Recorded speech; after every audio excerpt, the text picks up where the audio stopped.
Hello friends, I welcome you all in my YouTube channel.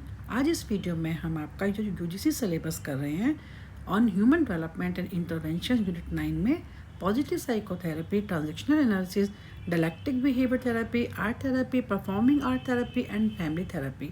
अब तक हमने इस चैप्टर के अंदर सारा जो हम थेरेपीज़ के बारे में कर रहे हैं, डिफरेंट तरह की, हम कौन कौन सी साइकोथेरेपीज़ की, जैसे हमने अर्लियर वीडियो में साइको एनालिसिस की बात की थी, एग्जिस्टेंशियल की बात की थी, कार्ल रोजर्स की ह्यूमनिस्टिक अप्रोच की बात की थी।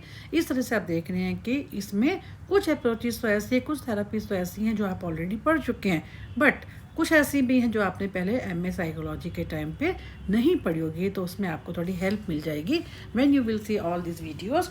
और जो लोगों ने अभी नया ज्वाइन किया है उन सब के लिए एक ये इन्फॉर्मेशन है कि जैसे ही हम एक यूनिट को कंप्लीट करते हैं, at that time after the completion of that particular video we share with you a single video link which covers full syllabus of that particular unit, ताकि आप सिंगल सीटिंग में उस पर्टिकुलर यूनिट से related, जैसे हमने अब तक 8 units को कंप्लीट कर लिया है, तो आप उसको सिंगल सीटिंग में उन सारी वीडियोस को आप एक बार में जो है देख सकें।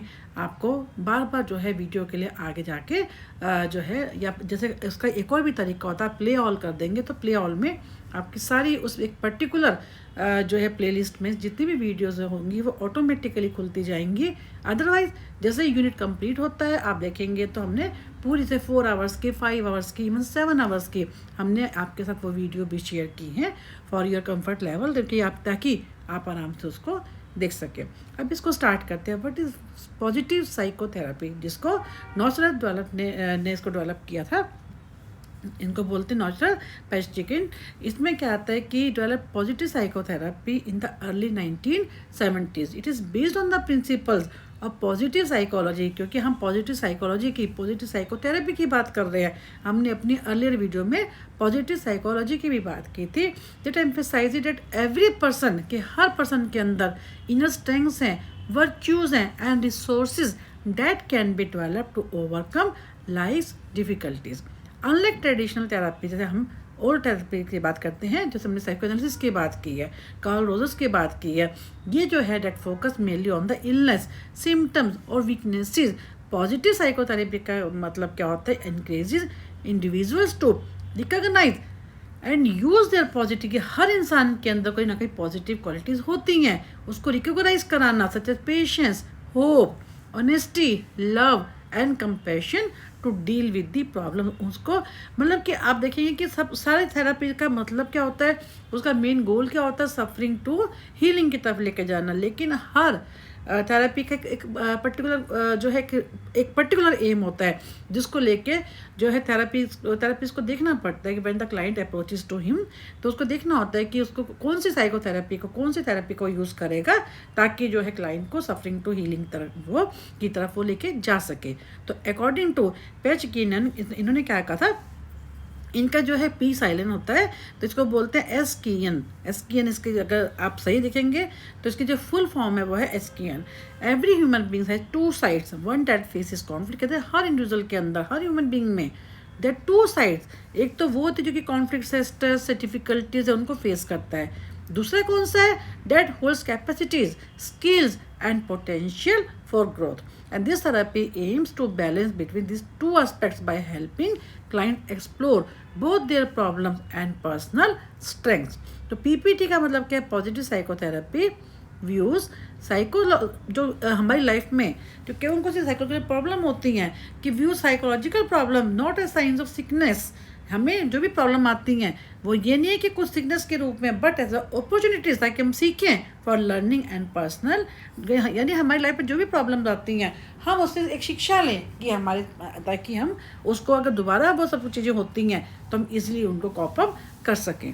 तो एस्कियन ने क्या कहा था कि describe 5 basic areas of life that should be in balance for mental wellbeing. First is body या health, taking care of physical health and wellbeing, यानी सबसे पहले अपनी खुद की हेल्थ पे फोकस करना, वेलबींग पे फोकस करना, achievement and work using one's abilities in education, career और रिस्पॉन्सिबिलिटीज, कॉन्टैक्ट या रिलेशनशिप की forming and maintaining healthy social and emotional relationships, future meaning, having purpose hope and sense of direction in life, fantasy, imagination, expressing creativity, dreams and inner world.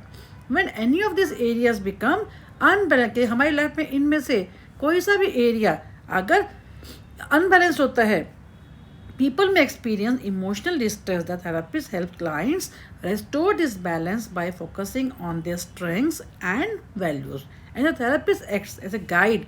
इसमें क्या होता है, जो therapist होता है act as a guide and facilitator, helping the client see life challenges as meaningful experience rather than obstacle, कि जो life में जो चैलेंजेस होते हैं, जो प्रॉब्लम आती हैं, उनसे हम सीखें, तो उनको रादर देन उनको एक डिजीज़ के रूप में लेने के और एक प्रॉब्लम के रूप में लेने के।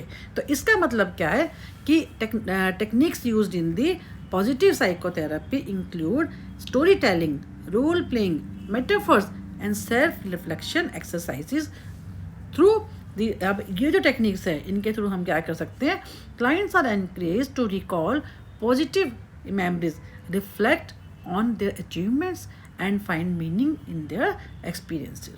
For example, if a client is struggling with stress, the therapist may ask them to identify, अगर किसी को जब क्लाइंट अप्रोच करता है थेरेपिस्ट के पास, किसी ना किसी प्रॉब्लम को लेके आता है, तभी तो उसका अप्रोच कर रहा है, तो थेरेपिस्ट क्या करते हैं, ही में ask them to identify strengths, अपने आप में खुद को देखें, कि परसिवरेंस को देखें, कितना उनमें पेशेंस है, काइंडनेस है, ह्यूमर है, and use this traits to manage the situation.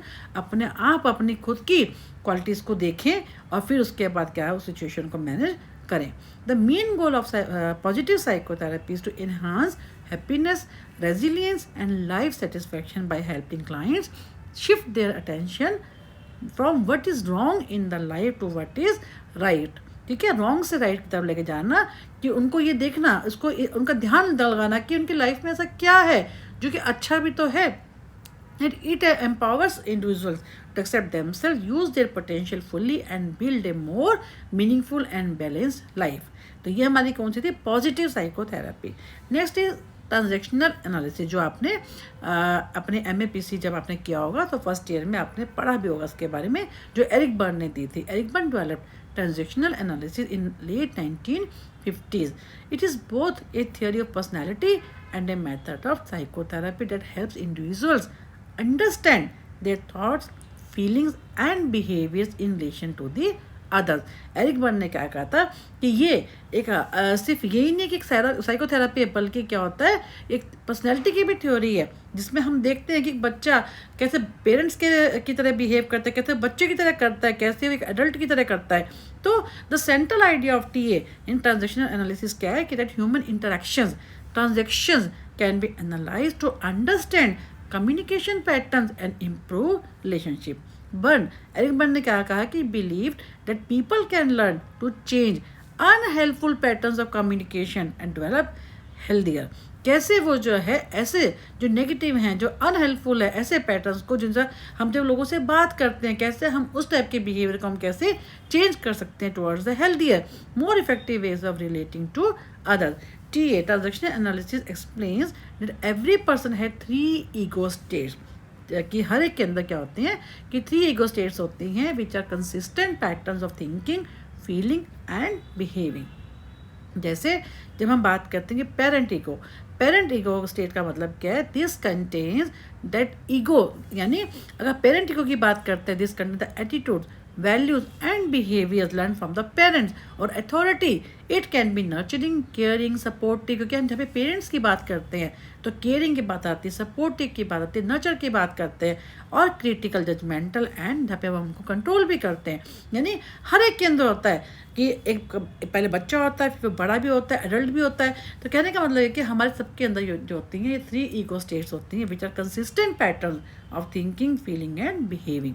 Adult, अब this state processes information logically and objectively and focusing on the present situation, it helps them make हमें जब एक एडल्ट की तरह, कि जब एक बच्चे होते हैं उसकी तरह हम कैसे डिसीजन लेते हैं, हम एक एडल्ट होते हैं उसकी तरह हम कैसे लेते हैं, ठीक है, पेरेंट होते हैं तो हमारी कंडीशन क्या होती है। तो this state processes information logically and objectively, focusing on the present situation it helps make rational, क्योंकि हम एडल्ट की बात कर रहे हैं तो रैशनल डिसीजन की बात करेंगे based on the facts rather than the emotion. जो कि फैक्ट्स क्या हैं, because we are behaving in a, हम इस कंडीशन में कि एडल्ट चाइल्ड में क्या करते हैं, the part of personality that reflects our childhood, हमारी फीलिंग्स क्या हैं, डिज़ायर्स क्या and behaviours. It includes the free child का मतलब है जो कि स्पॉन्टेनियस है, जॉयफुल है, क्रिएटिव है, एंड एडेप्टिव चाइल्ड जो कि ओबीडियंट है ना, शेप बाय रूल्स है, एक्सपेक्टेशंस है। It represent our emotional playful side but can also show childish reactions when stressed, कि हम बच्चों की तरह बिहेव करते हैं। A healthy child ego at warmth, creativity and genuine emotion to our personal. अगर वो हेल्दी चाइल्ड है, नॉर्मली हम क्या करना चाहते हैं कि हमारे हर एक के अंदर 3 ईगो स्टेट होती हैं। कभी कभी हम पेरेंट की तरह करते हैं जो हमारे को कंट्रोलिंग भी होते हैं, अथॉरिटी भी होते हैं, हमारे को केयर भी करते हैं, सब इस टाइप का हम बिहेवियर करते हैं। Sometime we behave when we are in the condition in the state of the adult, at that time we behave very logically objectively, और हम उस पर एक रैशनली हमारा बिहेवियर होता है, क्योंकि हम we talking about the adult ego. Then कभी जब चाइल्ड ईगो की हम बात करते हैं तो हम कई बार हर्ट भी करते हैं, जिद भी करते हैं, और कई बार जो है एक बहुत अच्छे तरीके से, अगर हेल्दी पर्सनैलिटी है तो हम बहुत अच्छे तरीके से उसको warmth, creativity and genuine emotion की भी हम बात करते हैं। Everyday communication people interact or transact from these ego states, and transaction analysis therapy helps individual identify कि वो किस ego state, which ego state they are operating from and how it affects their communication and relationships. By recognizing these patterns, they can choose to respond from adult ego state which is balanced, rational and emotionally mature. जहाँ पे adult की बात करते हैं कि adult जो होता है वो एक बैलेंस होता है, रैशनल होता है एंड इमोशनली मैच्योर होता है। जब हम पेरेंट्स की बात करते हैं, कहीं ना कहीं जब पेरेंट्स की हम बात करते हैं तो बच्चों के लिए प्रोटेक्टेड हो जाते हैं, बहुत ही सपोर्टिव होते हैं, उनका कहीं ना कहीं बायस भी हो जाता है। लेकिन हम एक एडल्ट की एक न्यूट्रल होकर बात करते हैं तो वो ज़्यादा उनकी जो पर्सनैलिटी होती है that is very much balance, rational and emotionally mature. Then dialectical behaviour therapy DBT, it was developed by Marsha Linehan. ठीक है, इन्होंने क्या कहा था 1980s में, originally to treat people with borderline personality disorder. काफ़ी डिटेल में हमने बॉर्डर लाइन डिफरेंट तरह के हमने पर्सनैलिटीज़ की बात की थी व्हेन वी हैड डन जो है MPC 003 पर्सनैलिटी के रिलेटेड। उसमें क्या है, बहुत सारी पर्सनैलिटी हमने की थी, उनमें से क्या था बॉर्डर लाइन पर्सनैलिटी डिसऑर्डर। उसके लिए है, उन लोगों को ठीक करने के लिए क्या है, dialectical behaviour therapy. Who experience intense emotions, बहुत इम्पल्सिव होते हैं लोग, अनस्टेबल उनके रिलेशनशिप होते हैं। Today DBT is also use for, ये मेन इसका जो इन्होंने इन्वेंट किया था वो क्या था 1980s में, for treating of border line personality disorders patients. But आज की डेट में it is use for depression, anxiety, eating disorder, जो हमने एनोरेक्सिया नर्वोसा की हमने बात की थी, बिंज ईटिंग की बात की थी, बुलिमिया नर्वोसा की बात की थी, एंड सेल्फ हार्म भी, ऐसे बिहेवियर जिसमें हम खुद को भी हार्म पहुंचाते हैं। The term dialectical means combining two opposite ideas in DBT. It is a balance between acceptance and change, and the therapist helps the client accept themselves as they are, जैसे भी हैं उनको accept करना, while also motivating them to make positive changes, and this balance is central to DBT's effectiveness. And the goal of the DBT is to help individuals या clients build a life worth living, अपनी life को अच्छा बनाना, मतलब कि जिसमें हम खुश रह सके, worth living करना।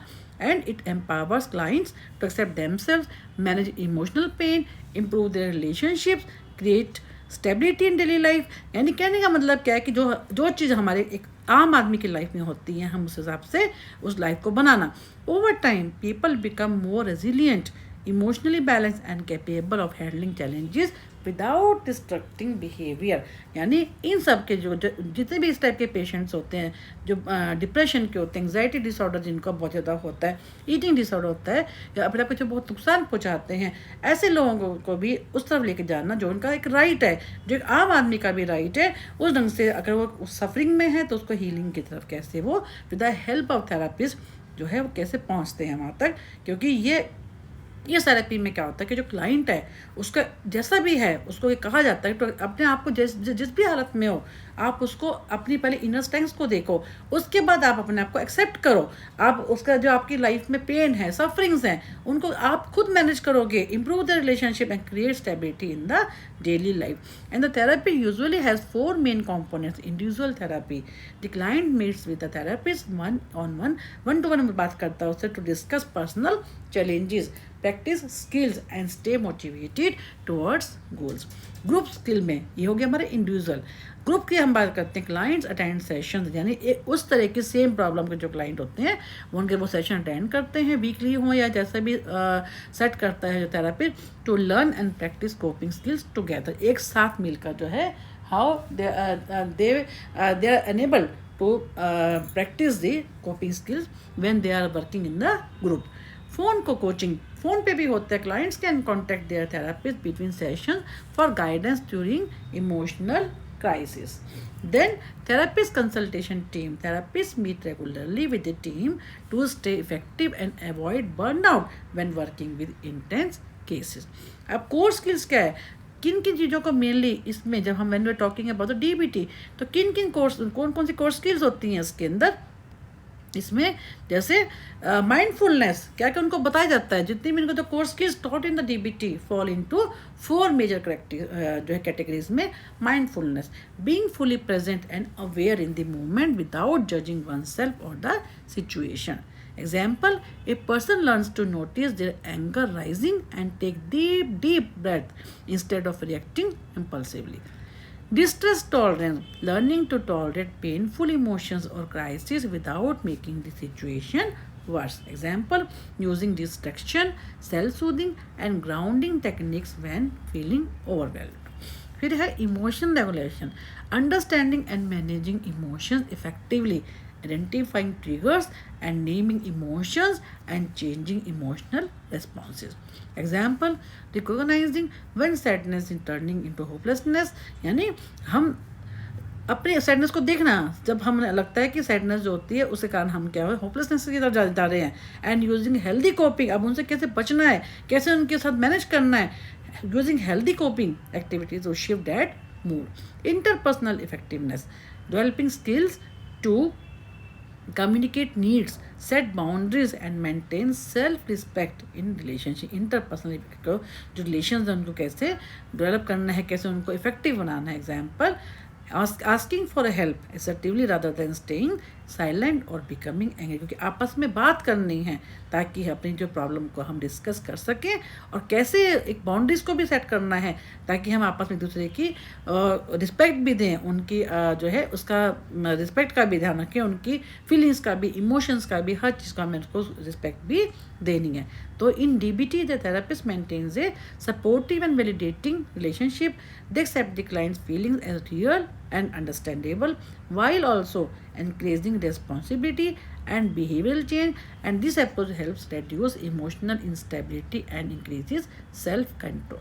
नेक्स्ट है आर्ट थेरेपी, जो आपने ऑलरेडी पे कर रखी है कि art therapy was developed as a psychological approach in 1940s with contribution for, इनमें नॉर्मबर्ग का नाम बहुत फेमस है, Margaret Naumburg often called the mother of art therapy, and Edith Kramer, who emphasized the healing power of the creative process itself.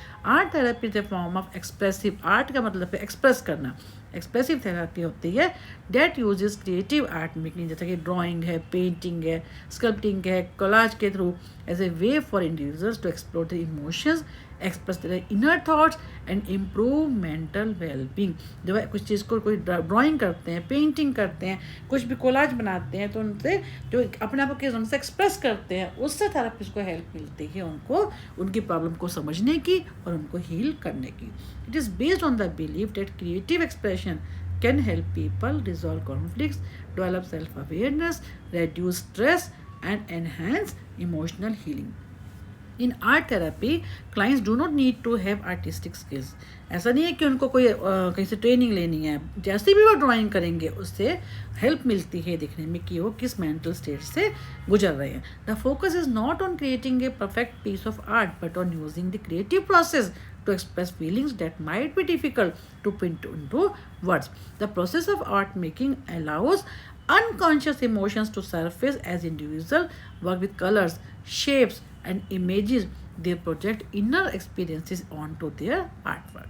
And the art therapist helps them interpret and understand these expressions as a safe, non-judgmental environment. And this helps the client become more aware of their emotions, thoughts, and behavior जब वो अपनी expressive होते हैं during the drawing.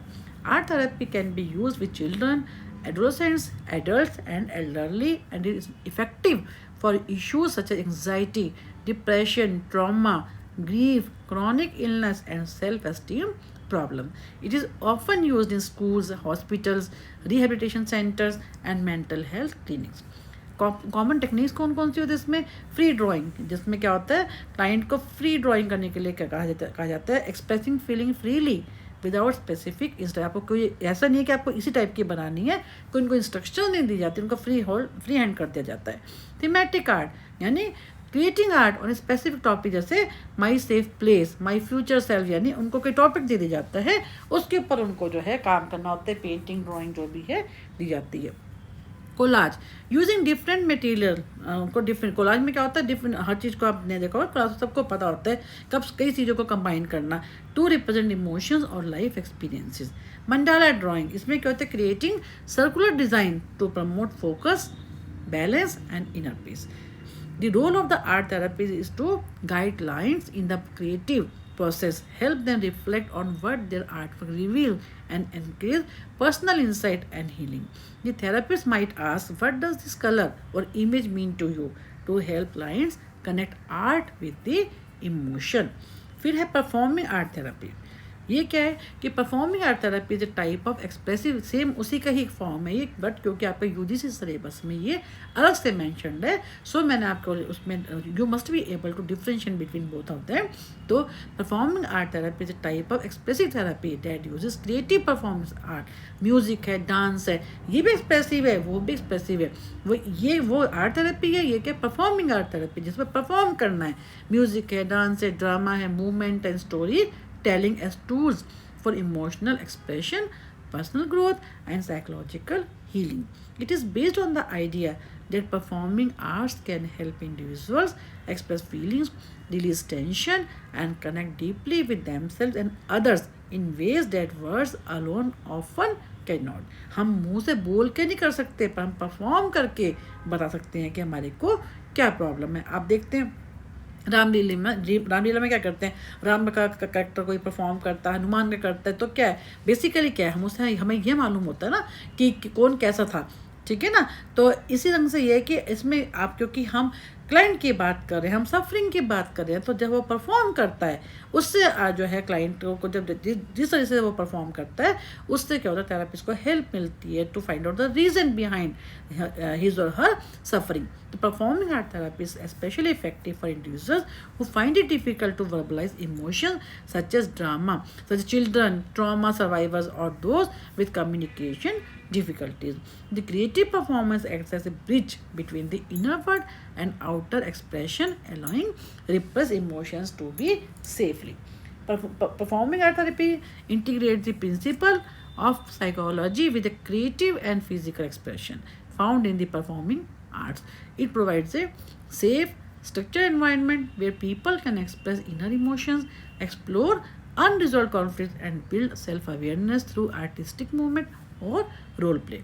This therapy has several forms, जैसे dance movement therapy DMT uses, नाम से मालूम है डांस या movement, uses body movement to express and process emotions. For example, rhythmic movement or free dance can help release emotional tension and promote body awareness. Drama therapy जिसमें इसमें क्या क्या होता है, acting out scenes using role play और creating stories to explore personal experiences. It helps clients express hidden feelings, develop empathy and understand different perspectives.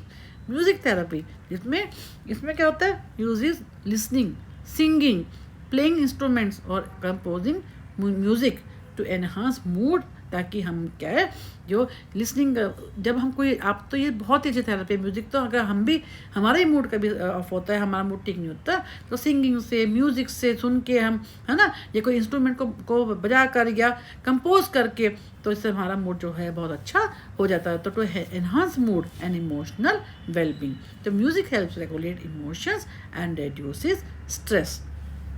Story telling and role enactment, storytelling में क्या होता है, encourage clients to narrate their experiences, हमने narrative theory में भी किया था ये, और take an symbolic roles that represent their struggles and strengths, promoting self-understanding and empowerment. A typical session might begin with warm-up exercise, for example, simple movement or breathing, followed by creative activity like improvising a short skit, dancing to music, है ना, dance करके music को करना, और narrating a personal story through gestures. The therapist then helps the client reflect on the meaning of their performance and connect it to the real life emotions or experiences. Techniques used include improvisation, mirroring movements, rhythmic exercises, dramatic storytelling, or music improvisation. Each activity encourages spontaneity, self expression and emotional release. हर एक activities में क्या होता है, ये सब चीज़ें अपने आप ही जो होती हैं क्रिएट होती हैं, हम उस तरफ अपने आप जाते हैं। द रोल ऑफ थेरेपिस्ट क्या होता है, is to create a supportive non judgmental space where the client feels free to express themselves. The therapist observes body language, क्योंकि हम music therapy, art therapy, expressive की बात कर रहे हैं, तो क्या करते हैं, with the clients feel free to express themself, the therapist observe क्या करता है, बॉडी लैंग्वेज को देखता है, टोन को देखता है, कोई कैसे बोल रहा है, कैसे गा रहा है, creative choices to understand the clients inner experiences and guide them toward self awareness and healing. तो ये क्या होगा हमारा एक्सप्रेसिव। नेक्स्ट हम बात करते हैं फैमिली थेरेपी की। फैमिली थेरेपी क्या होती है, also called as family system therapy, is a form of psychotherapy that helps families improve communication. अपने आपस में आजकल हम देखते हैं फैमिलीज में बहुत ज़्यादा डिस्प्यूट होते हैं, बहुत कॉन्फ्लिक्ट्स होते हैं, उसमें क्या होता है कि ऐसी थेरेपी जिसमें फैमिली के मेम्बर्स को इकट्ठा करके उनकी जो है काउंसलिंग की जाती है, उनको थेरेपी दी जाती है, ताकि एक क्रिएट हेल्दी आपस में जो उनका रिलेशन है वो हेल्दियर हो सके। It is based on the idea that problems do not exist in isolation. हम ऐसा नहीं कि कोई जो प्रॉब्लम होती है वो अकेले में होती, उस आदमी में कोई एक इंसान में प्रॉब्लम है, बल्कि but are influenced by the interactions and dynamics within the entire family. से एक फैमिली के अंदर जो डिस्प्यूट है वो किसी एक आदमी के कारण नहीं होते, बल्कि सभी का कहीं ना कहीं उसमें कॉन्ट्रीब्यूशन होता है। तो इस थेरेपी के थ्रू उनके रिलेशंस को हेल्दियर बनाया जाता है। This approach views the family as an emotional unit, a system in which each member affects and is affected by the others. When one member experiences stress, conflict or behavioral issues, it impacts the whole family. Obviously, अगर एक भी family में जो एक भी member को problem होती है तो बाकी पे भी उसका इम्पैक्ट आता है। The goal of the therapy is to strengthen relationships and help family members understand and support each other more effectively. Family therapy began with the work of pioneers like Murray Bowen, Virginia Satir, Salvador Minuchin, and Carl Whitaker. Each contributed unique ideas. अब आप हर एक के बारे में हम देखेंगे, वो आपको मालूम होना चाहिए हर एक का नाम और हर एक का कंट्रीब्यूशन। मूरे बोवन ने क्या कहा था, family system therapy emphasize understanding family patterns that repeat across generation. सारे जनरेशन में जो है कैसे कि अंडरस्टैंडिंग की फैमिली पैटर्न्स को देखना, जो कि आगे तक सब जो जनरेशन में वो सब चीज़ें चलती हैं। सेल्वाडोर ने क्या कहा था, structure family therapy focused on the reorganising family structure and boundaries. Virginia ने क्या कहा था कि human validation process model highlighted upon, इस पे किस पे हाईलाइटेड किया उन्होंने, ओपन कम्युनिकेशन, आपस में बात करो इमोशनल वार्मथ के लिए। फिर है family therapy can involve the entire family और sometime only those who are directly involve in the problem. For example parents है, वन चाइल्ड है ना। Sessions usually focus on understanding roles, boundaries, communication styles and emotional connection within the family. Techniques कौन कौन सी होती है, जीनोग्राम, family tree बना दिया जाता है, क्लाइंट को कह दिया जाता है एक, अब वो उस फैमिली ट्री के थ्रू हम देखते हैं कि जो ब्रांच नज़दीक होती है उनके रिलेशन अच्छे होते हैं। फॉर एग्जांपल अगर कोई ब्रांच आपस में गैप है तो इट मीन मान लीजिए बच्चा बना दिया एक तरफ, पेरेंट्स को दो ब्रांचेस के बाद बना दे, इट मीन्स कि उनके आपस में रिलेशन जो हैं वो ठीक नहीं है। तो इसके कारण क्या होता है, family tree diagram that helps identify patterns of behaviour, relationship and emotional bonds across generations. Reframing, helping family members see problems from a newer perspective to reduce blame and increase empathy. Communication training, teaching effective ways to listen, express emotion and respond without criticism और defensiveness, ये सब techniques की हम बात कर रहे हैं। Boundary setting, clarifying healthy limits between members, जैसे फॉर एग्जांपल पेरेंट्स और चिल्ड्रन के बीच में एक हेल्दी लिमिट्स को सेट करना। बाउंड्री होगी तभी तो हर चीज़ को हम क्लियर कर पाएंगे। Role play, practicing new ways of interacting to improve understanding and cooperation, क्योंकि हम रोल प्ले करके दिखाएं। तो थेरेपिस्ट क्या होता है, acts as a neutral facilitator ensuring every members voice is heard, हर एक जो भी कुछ बोलना चाहता है उसको सुने, बोलें और उनको रिस्पेक्ट भी दें। They help the family develop problem solving skills, build trust and create new patterns of support and understanding. तो ये हमारी क्या है, फैमिली थेरेपी। तो इस तरह से आपने देखा इस वीडियो के अंदर एज पर यूजीसी सिलेबस हमने पॉजिटिव साइकोथेरेपी की बात की, ट्रांजैक्शनल एनालिसिस की बात की, कैसे 3 ईगो स्टेट में हम किसको इंपॉर्टेंट मानते हैं, हर स्टेट में हमारा किस टाइप से बिहेवियर होता है, और सबसे अच्छी जो है एडल्ट के हम मानते हैं कि एडल्ट ईगो स्टेट में हम क्या होता है, हमारा बिहेवियर थोड़ा रैशनल होता है, थोड़ा मैच्योर्ड होता है, डन पार्शियल नहीं होता, क्योंकि जब पेरेंट्स होते हैं वहाँ पे सपोर्टिव भी हो जाते हैं और नर्चरिंग वाली बात आ जाती है, कभी कभी वो डायरेक्शनल वाली बात भी आ जाती है। और बच्चा कई बार क्या होता है, बच्चा तो बच्चा ही है फिर, है ना। और कई बार हमने क्या पढ़ा कि जो रैशनल अगर बच्चा होगा, अच्छा हेल्दी पर्सनैलिटी होगी, तो वो किस टाइप से डिसीजन लेगा। डायलेक्टिक बिहेवियर हमने बात की, डीबीटी में हम कैसे पहले क्या होता था, है ना, पहले जो था वो जो है सिर्फ बॉर्डर लाइन डिप्रेशन के लिए था, अब बाद में बाकी डिप्रेशन एंग्जाइटी इन सब के लिए भी यूज़ होने लगी है आजकल। फिर आर्ट थेरेपी की हमने बात की, फिर परफॉर्मिंग आर्ट थेरेपी की बात की, then हमने फैमिली थेरेपी की बात की। तो इस वीडियो को हम यहीं पे पॉज करते हैं, नेक्स्ट वीडियो में हम यूनिट 9 का ही नेक्स्ट पार्ट स्टार्ट करेंगे। Thank you all for being part of this free YouTube channel.